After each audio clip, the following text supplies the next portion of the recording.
如果你喜歡直升機，別讓演算法把 Peter 埋掉，趕快幫 Peter 按讚、訂閱、分享。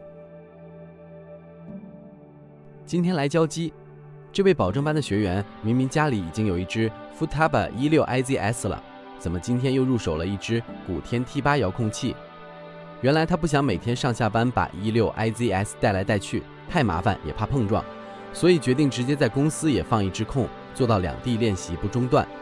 這樣一來，在公司的空檔時間插上電腦就能隨時練習。把 T8 當作專門操模擬器的工具，不僅方便，還能保護家裡那只主力控的搖桿壽命。學飛就是要靠時數累積，用對方法才能事半功倍。接下來就看他如何運用在公司的時間，好好鍛鍊手感。